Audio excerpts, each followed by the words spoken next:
Excellences, Mesdames et Messieurs les chefs d'État et de gouvernement, Mesdames et Messieurs les chefs de délégation, Madame la Présidente, Mesdames et Messieurs, j'ai l'insigne honneur de vous délivrer au nom du peuple nigérien souverain les salutations et le message de son Excellence le général d'armée Abdrahmane Chani, président de la République du Niger, chef de l'État. Dans les vastes étendues du Sahel, au climat souvent aride, nos peuples ont très vite compris la nécessité de s'organiser, de créer des liens, de coopérer les uns avec les autres pour vivre en paix et en sécurité dans leur espace partagé. Ces peuples ont compris que se tenir ensemble et être solidaires n'est pas qu'une option pour être plus fort, mais la condition de leur survie. C'est pour ces raisons, c'est pour cette raison précisément, que nous soutenons naturellement toute initiative allant dans le sens de la coopération et de la solidarité internationale pour atteindre nos objectifs communs de paix, de développement et de bien-être pour tous. C'est pour la même raison que nous élevons contre toute initiative et toute action qui sape les efforts de la communauté internationale pour assurer la paix et le développement. Fort de ces principes, les peuples nigériens condamnent sans réserve le génocide israélien à Gaza et apporte son soutien le plus fort à la création d'un État palestinien souverain.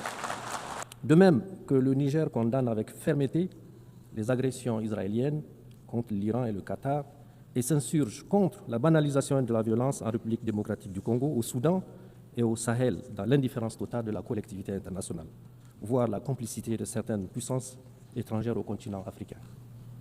Madame la Présidente, Mesdames et Messieurs, les acteurs directs intervenant à découvert dans les conflits ne sont pas les seuls responsables de l'insécurité et de l'incertitude que vit le monde aujourd'hui.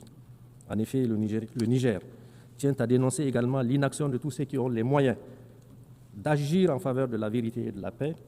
Le silence de ceux qui ont la voix porte l'indifférence des égoïstes qui sont prêts à déstabiliser des pays et toute une région pour leurs seuls intérêts. Le manque d'humanisme de ceux qui agissent sournoisement pour semer la mort chez les autres et la bêtise des traîtres à leur patrie et de leur continent. Madame la Présidente, Mesdames et Messieurs, inaction, indifférence et silence complices d'une part et d'autre part, actions sournoises et subversives de déstabilisation, campagnes violentes de désinformation et guerre informationnelle. Telles sont les réalités auxquelles mon pays et la Confédération des États du Sahel, Confédération AES, font face dans notre lutte contre le terrorisme importé et sponsorisé. Le Niger en particulier vit depuis le 26 juillet 2023, date à partir de laquelle le peuple nigérien souverain a décidé de prendre son destin en main. Il faut en effet bien connaître la complexité du drame qui se vit au Sahel, ses enjeux, ses tenants et ses aboutissants, pour comprendre non seulement le jeu des différents acteurs, mais également la détermination de nos peuples et de leur gouvernement à se battre victorieusement pour relever le défi, quel que soit le sacrifice à consentir et le temps que cela prendra. Ceux qui nous attaquent, ils le font pour leurs intérêts. Nous nous défendons pour notre survie et nous défendrons notre territoire et notre peuple. Madame la Présidente, Mesdames et Messieurs, le narratif habituel voudrait que l'on explique la situation au Sahel par la chute du régime du colonel Kadhafi en 2011 et l'effondrement de l'État libyen qui a occasionné le déferlement des groupes armés et le déversement des quantités importantes d'armes dans notre région. D'autres encore évoquent la victoire du peuple algérien sur le terrorisme des années 1990-2000 qui a eu pour conséquence de déplacer le conflit au Sahel par le truchement d'éléments terroristes ayant trouvé refuge dans le Sahel et une partie du Sahara.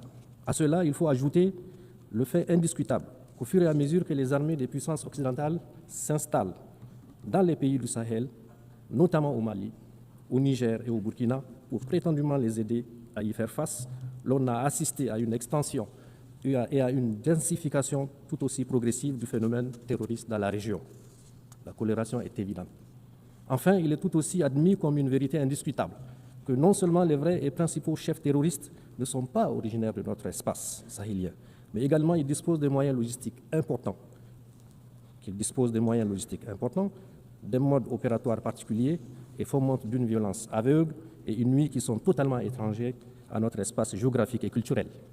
En effet, nos pays ont certes connu dans leur histoire et dans un passé encore récent des guerres au nom de la religion et des épisodes de rébellion, mais n'ont jamais connu une violence meurtrière gratuite et sans discernement de l'ampleur de celle que nous connaissons aujourd'hui. Pour toutes ces raisons, vous conviendrez qu'il s'agit bien d'un terrorisme importé et à dessein. Madame la Présidente, Mesdames et Messieurs, il s'agit également d'un terrorisme sponsorisé. Il se pose en effet véritablement la question du financement des terroristes, ainsi que la destination de toutes les ressources qu'ils capturent depuis plus d'une décennie. En effet, comment comprendre que des terroristes puissent soutenir dans la durée un tel effort de guerre? En outre, il faut relever l'heureuse coïncidence qui voudrait que la localité de Kidal, au Mali, lieu de repli des terroristes et autres trafiquants, soit libérée par l'armée malienne dans le dernier trimestre de l'année 2023, en même temps que l'armée française quittait le Niger. Du reste, le gouvernement du Niger, à l'instar du gouvernement du Mali et du Burkina, a régulièrement porté à la connaissance de l'opinion internationale des éléments de preuve de l'implication de plusieurs puissances étrangères dans la déstabilisation des pays de l'AES à travers les soutiens qu'ils apportent aux terroristes. Madame la Présidente, Mesdames et Messieurs, du haut de cette tribune, je tiens à dénoncer le soutien assumé et revendiqué par la France au terrorisme au Sahel et au Niger en particulier. En effet, depuis le renvoi de ces troupes du Niger en 2023, comme il l'a annoncé, le gouvernement a mis en place un véritable plan sournois et subversif de déstabilisation de mon pays qui consiste, entre autres, à renseigner, former, financer et équiper les terroristes. À des tentatives malheureuses pour créer les conditions d'un conflit interethnique au Niger et au Sahel, en une campagne de désinformation et intoxication pour discréditer mon pays, ses institutions, ses responsables politiques et son armée, en entretenant et en alimentant une tension politique permanente entre mon pays et certains de ses voisins. À cela, il faut ajouter la guerre économique et financière sans précédent qui consiste notamment dans la volonté haineuse de la France de saboter tous nos projets de développement en démobilisant les investisseurs et en votant systématiquement contre mon pays au niveau de toutes les institutions financières internationales telles que la Banque africaine de développement, la Banque mondiale et le FMI.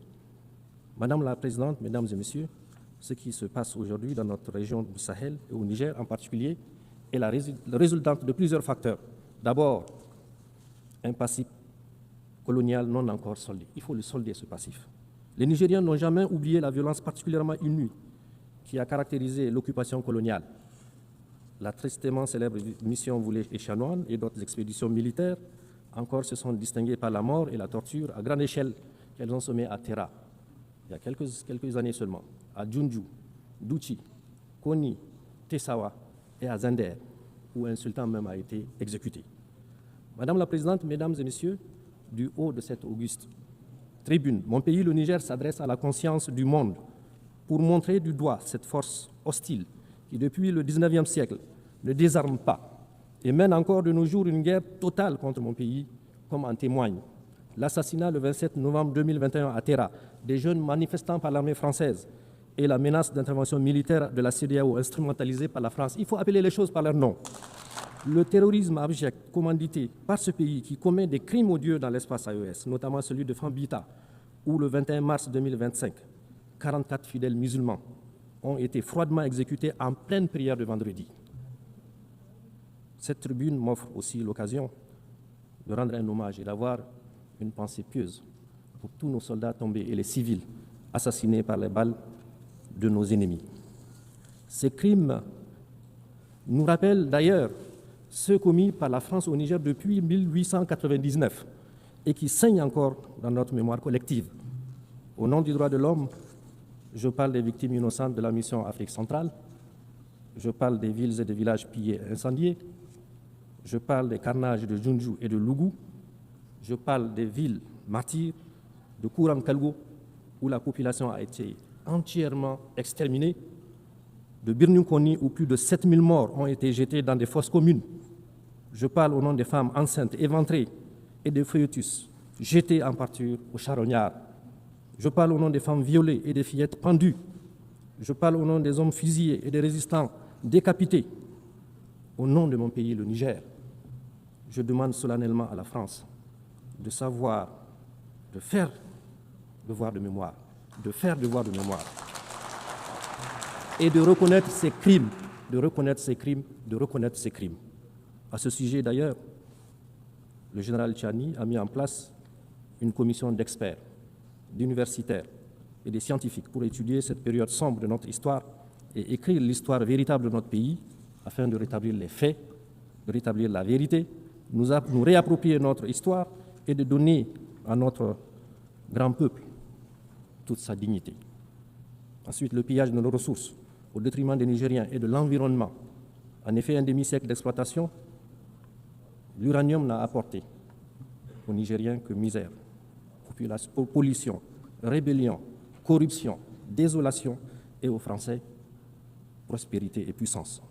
Vous allez à Arlit aujourd'hui, toutes les nappes phréatiques sont contaminées. C'est inacceptable. Madame la Présidente, Mesdames et Messieurs, j'aimerais cependant dire avec force que loin de briser notre élan, l'adversité à laquelle nous faisons face a renforcé notre conviction, notre détermination à combattre jusqu'à la victoire finale, Inch'Allah, les terroristes et leurs sponsors. Ce que nous avons réussi, c'est que pour la première fois dans l'histoire de notre pays, les décisions qui engagent notre pays, notre peuple, sont prises au Niger, par des Nigériens, et dans l'intérêt du Niger et nulle part ailleurs. C'est d'ailleurs ce qui a permis, en toute responsabilité, et malgré le contexte difficile que nous connaissons, de prendre des mesures sociales, à la fois symboliques et fortes, qui sont, entre autres, la baisse des prix à la pompe de l'essence et du gasoil, la diminution des coûts de certains actes médicaux et chirurgicaux, la baisse des frais de scolarité et le soutien au prix de certains denrées de première nécessité. Travaillons ensemble à bâtir un monde plus juste, plus équilibré, plus résilient, un monde où la sécurité n'est pas le privilège de quelques puissances, mais le droit de tous les pays, qu'ils soient grands ou petits.